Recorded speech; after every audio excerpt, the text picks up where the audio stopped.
Hello, I'm Dr. Scott Wattier. And I'm Tommy Welling, and you're listening to the Fasting for Life podcast. This podcast is about using fasting as a tool to regain your health, achieve ultimate wellness, and live the life you truly deserve. Each episode is a short conversation on a single topic with immediate actionable steps. We cover everything from fat loss and health and wellness to the science of lifestyle design.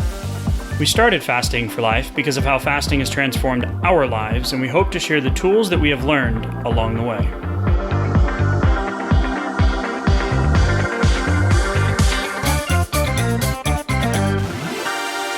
Hey everyone, welcome to the Fasting for Life podcast. My name is Dr. Scott Wattier, and I'm here as always with my good friend and colleague Tommy Welling. Good afternoon to you, sir. How are you? Hey, doing well. How are you? Doing great, man. Let's rock and roll. Today, we're going to be talking about the dreaded plateau. The I've tried IF or I've tried OMAD and it doesn't seem to be working. And we're going to come at it from a real life perspective as well as a personal experience perspective, but then also we're going to bring in some research today. So I'm super excited because this is one of the biggest cruxes of the diet and weight loss world, and why people come to fasting is because they want the weight loss benefits, never mind all the additional benefits that we're going to mention today as well. But I think it's going to be a really good conversation. Yeah, I think it's that's one of the most common things that we hear is about the plateau, and you know, once you get started doing any sort of fasting, it can be really surprising in the beginning when you start to see that plateau happening, or maybe the scale stops moving a little bit. That can be really surprising, especially if you were seeing very, very quick results in the beginning, and that's what we hear sometimes. Now, one of the other situations too that sometimes comes up is, hey, I did fasting in the past, got some decent results. Pandemic happened, put all the weight back on. You know, the quarantine 15, however, all these catchy phrases that are out there now. And it's people are like, man, it's quarantine 25. Yeah. It's ticking up. Yeah. It's let's, yeah, no, thank you. And you know, so you've done it before, it's worked before, but now you've gone back to it and it's not working as well, or you've plateaued earlier in your weight loss, or you just can't seem to get past this number. So the study that we're going to be talking about is out of the Journal of Cell Metabolism. And it is early time restricted feeding improves insulin sensitivity, blood pressure, and oxidative stress. This is the cool part. Even without weight loss in men with pre-diabetes. So why I'm pausing on that even without weight loss part, because there's going to be a couple of cool applications for, you know, our Fasting for Life crew, our listeners that have been with us or that are new to fasting. There's going to be a couple of really cool take homes from this. Yeah, I think that's a really important point too, the whole without weight loss, because I mean, we talk about that in the challenge. We talk about that in group coaching sometimes, where it's like, stick with it. Good things are happening. Things are happening in the background. Sometimes they don't reflect on the scale. And, you know, we'll get into some of the reasons why the scale may have stopped moving, but at the same time, restricting the timing of your meals is still doing amazing beneficial things within the body. So you and I have been working on what we call a plateau breaker resource. So we have a bunch of digital resources, just came out with some new recipe guides and, you know, a new physiology benefits of fasting based on physiological effects, non-weight loss related physiological effects.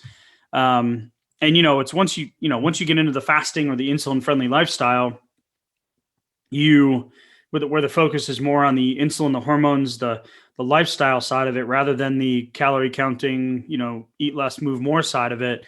And you shift into that lifestyle, you know, you start to just feel differently about the why you're doing it, but you could be doing great. And then all of a sudden the dreaded plateau comes. So when we're talking about, we want to put this in as like one of the first things you can do, which is going to be one of the big takeaways from here, to break through a plateau. We're going to dangle the carrot. We're not going to tell you what that is right now, because we want to kind of set up the study and then some of the additional benefits as well. So the basic part of the study was looking at, men with prediabetes. It is a small sample size, so we'll come right out and say that.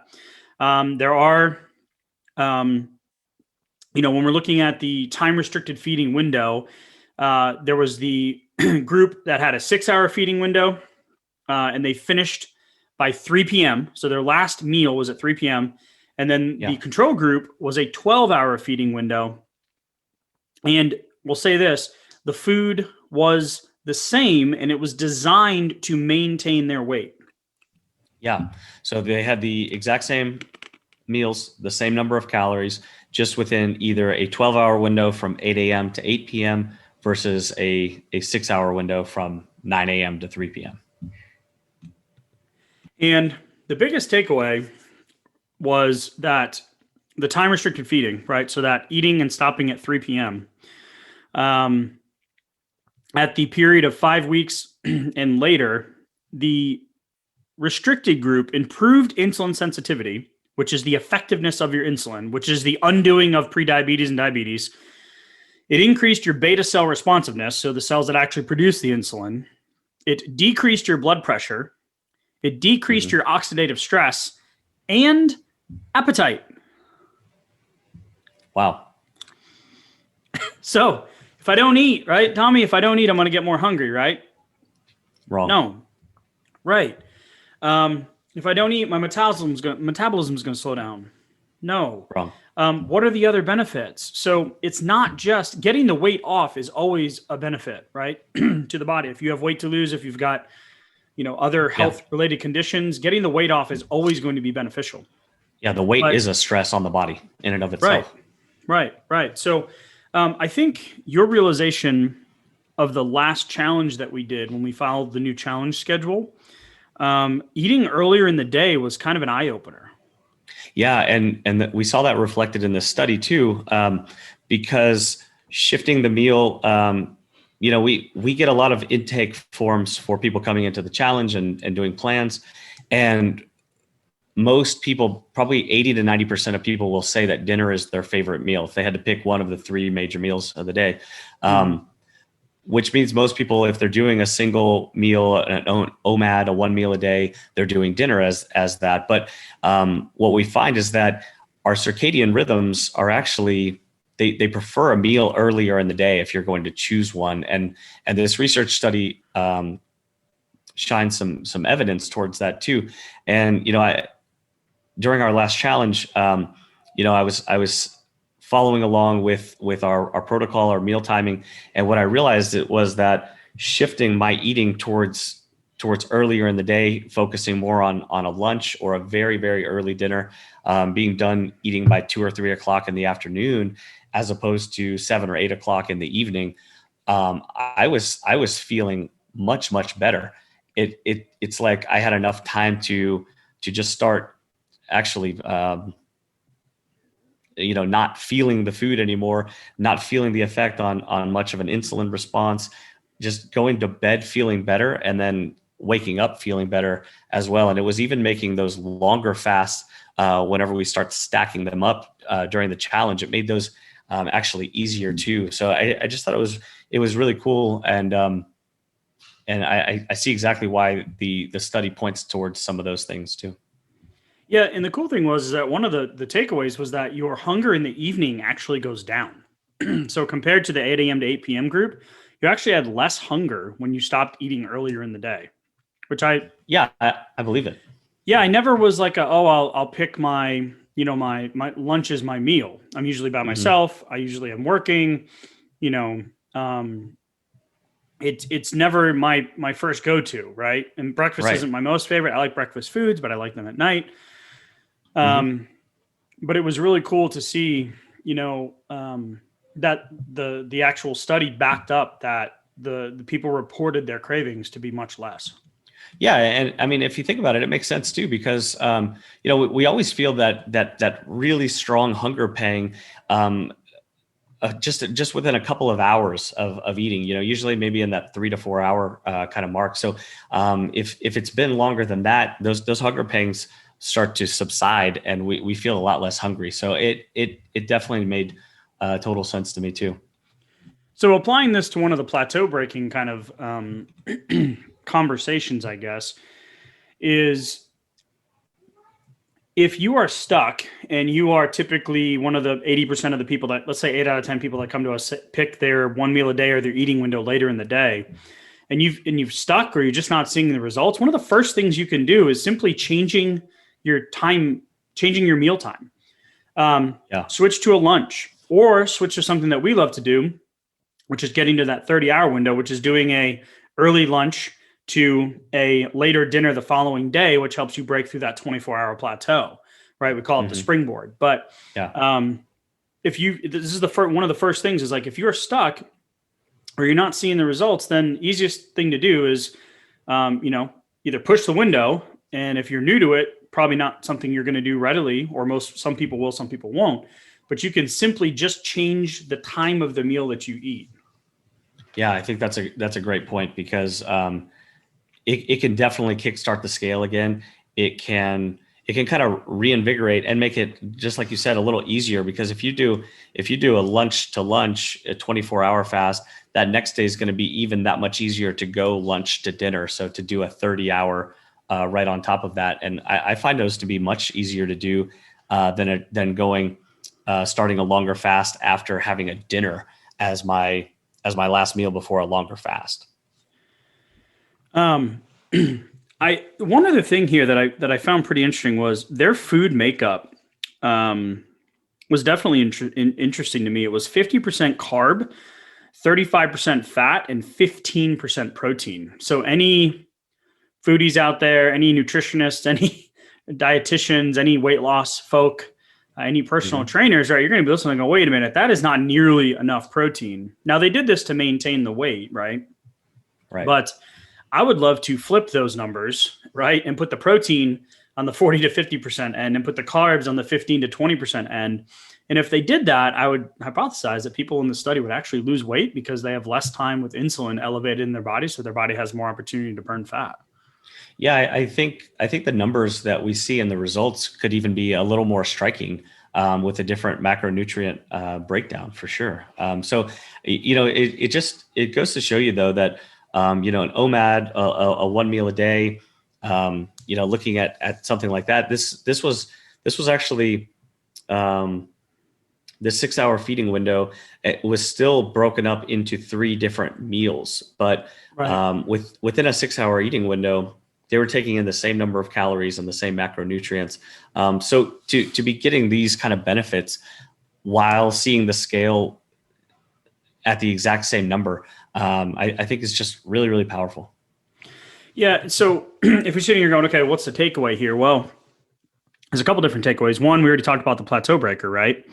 2 would be just overall, keep your schedule, keep your fasting variable. So just like if you went in and did the same workout every single day for, 90 days, yeah, you're going to see some results, but eventually your body's going to adapt. So if you talk, and there's that concept out there of always being varied and always like trying to stress the muscle fiber a different way to get a different result.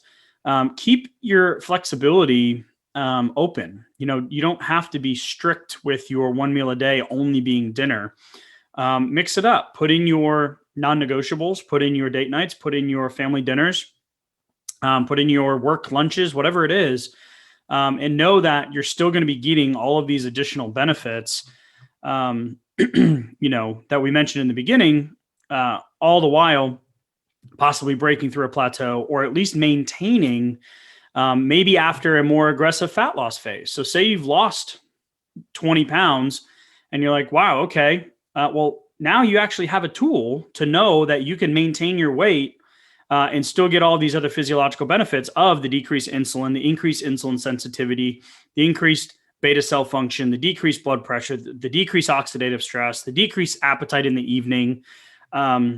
So the one thing that did come up that I did want to mention is that there was a short-term increase in fasting triglycerides, which is something that we commonly see. And that is theorized to be due to the fact that your body is breaking down more of those fatty acids. You have adenopectin, which is a protein to help regulate glucose levels, but it also aids in the fatty acid breakdown. So you're going to have a short-term spike in that. But for the long-term benefit, I think it's going to outweigh 10 times over. Yeah, I agree with that, and I think it's also good for a matter of perspective. If you've done IF in the past, or you've had variable results with it, or you've lost some weight and then maybe you came back, some of the weight came back on, and you're trying to get that weight back off again. Um, you know, it's possible to restrict the time that you're eating, but also still be in, like you said, maintenance mode, to be Mm-hmm. taking in the calories, to be maintaining your weight. So Right. just because you're restricting the time doesn't necessarily mean the weight's just going to start melting off. You can take in enough calories to maintain your weight during a restricted time, and I think that's the answer to some people's question about why am I not losing weight? I'm doing OMAD, or I'm doing 18-6, or I'm doing, A 20 2 hour with 4. window. Yeah. Or a 4 hour window. Yeah, it's very possible. And like you said, the body loves to find balance. So we can find these points where we find ways to add in a few additional calories here and there. Our body, as our weight and our waistline shrink, we don't need quite as many calories anymore. So we can find a balance point without even realizing it, and that can be a frustrating thing if we don't realize why we're maintaining when we think we should be losing. And personal anecdote is, when I lost a bunch of the weight back in the beginning of my fasting journey and my insulin friendly lifestyle transformation, it was, all right, yeah, I'm going to stick with OMAD. And I started doing OMADs, and there was a point in time where I just started feeling kind of icky again. I just wasn't feeling great. And I wasn't as strict with my window. And, then I tightened it up again, and I really wasn't seeing the scale change. I kind of had just plateaued. Yeah. And I realized that, having my insulin test done and showing that my insulin had lowered, I still wasn't at the place where I wanted to be at a healthy level, metabolically speaking. Right. So I kind of hung out with OMAD for a little bit. We became friends. And then it was like, all right, well, I know at least what's going on and where I'm at. And now I can push through, I can change my schedule. I can, increase or decrease my exercise. My sleep varies depending on stress. We have 2 kids under the age of 4. Like, it's always a moving target, but it's not always, it's almost like that progress without pressure mindset where I had that realization. Yeah. And now it's cool to see that there's actually research out there that shows, my biggest takeaway to kind of land the plane here and then give a couple of just overview action steps for everybody is intermittent fasting can improve health even in the absence of weight loss. Like, there's so many benefits.